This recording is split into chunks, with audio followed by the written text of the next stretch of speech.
protesters in Bangladesh has rightly been condemned by our government. Can I urge that the Bangladeshi investigation, that they put pressure on that it has an international element? It's a country that can just turn off all communications with the outside world and controls all institutions right down to their stormtrooper like you. Shouldn't just be allowed to mark its own homework. My right honourable friend, the Foreign Secretary, has been very clear that what has happened in the last couple of weeks in Bangladesh is not acceptable. We've raised that on a number of occasions, including the nature of the judicial review which is currently being undertaken by the government of Bangladesh. আসসালামু আলাইকুম দর্শক, যার ভিডিওটি শুরুতে দেখালাম তিনি হচ্ছেন রূপা হক, British MP. British পার্লামেন্টে রূপা হক এবং আফসানা বেগম একের পর এক প্রতিবাদ করছেন এবং বারবার সরকারকে চাপ দিচ্ছে যাতে বাংলাদেশকে ব্রিটিশ সরকার চাপ প্রয়োগ করে স্বচ্ছ তদন্ত এবং এই হত্যাকাণ্ডের প্রতিবাদ জানানোর জন্য। সেই আহ্বান তারা বারবার জানিয়ে যাচ্ছেন। এই খবরে বলা হচ্ছে যে বৈষম্য বিরোধী ছাত্র আন্দোলনের জেরে সৃষ্ট বাংলাদেশের পরিস্থিতি নিয়ে মঙ্গলবার আলোচনায় সরব ছিলেন ব্রিটিশ পার্লামেন্টের অধিবেশন ক্ষমতাসীন লেবার পার্টির দুই এমপি বাংলাদেশি বংশোদ্ভূত রূপা হক এবং আফসানা বেগম। অধিবেশন চলাকালীন সময় বাংলাদেশ প্রসঙ্গ নিয়ে সরকারের দৃষ্টি আকর্ষণ করেন এবং তারা আলোচনা করেন বাংলাদেশের গত 3 সপ্তাহের অবস্থা পুনঃবিশ্লেষণ করে সরকারের পদক্ষেপ জানতে চান। এই সময় বৈষম্য বিরোধী ছাত্র আন্দোলন ঘিরে সৃষ্ট সহিংসতা ও হতাহতের ঘটনায় স্বচ্ছ তদন্তের জন্য বাংলাদেশ সরকারের উপর চাপ সৃষ্টি করতে যুক্তরাজ্য সরকারের প্রতি আহ্বান জানান আফসানা বেগম এবং রূপা হক।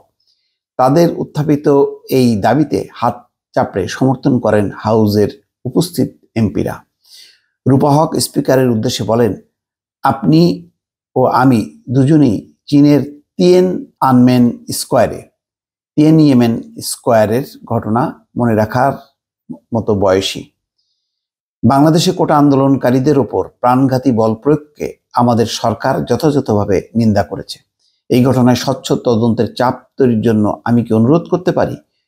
রূপা হক স্পিকারের দৃষ্টি আকর্ষণ করে বলেন, কিভাবে আমরা তাদের তদন্তের উপর আস্থা রাখতে পারি যারা সব প্রতিষ্ঠানকে নিয়ন্ত্রণ করতে পারে এবং বহির্বিশ্বের সঙ্গে সব যোগাযোগ বন্ধ করে, সেখানে আন্তর্জাতিক উপাদান রয়েছে। রূপা হকের প্রশ্নের জবাবে পররাষ্ট্র মন্ত্রণালয়ের parliamentary under secretary Catherine West বলেন, আমরা বাংলাদেশ সরকারের কাছে বিচার বিভাগীয় পর্যালোচনার প্রকৃতি সহ কয়েকটি বিষয় উত্থাপন করেছি যা বাংলাদেশ সরকার গ্রহণ করেছে। এই বিষয়ে আমাদের পররাষ্ট্রমন্ত্রীর অবস্থান খুবই স্পষ্ট। আন্তর্জাতিক মানবাধিকার সংস্থাগুলোর প্রতিবেদনের বরাত দিয়ে অধিবেশনে বলেন, বাংলাদেশে কোটা আন্দোলনকারীদের গণগ্রেপ্তার, জোরপূর্বক গুম, নির্যাতন, বেআইনি হত্যা ও ভিন্ন মতের বিরুদ্ধে সরকারের দমন পীড়ন আরো তীব্র হয়েছে। আফসানা বেগম মন্ত্রীকে উদ্দেশ্য করে বলেন, আমাদের মন্ত্রী কি আমার সঙ্গে একমত?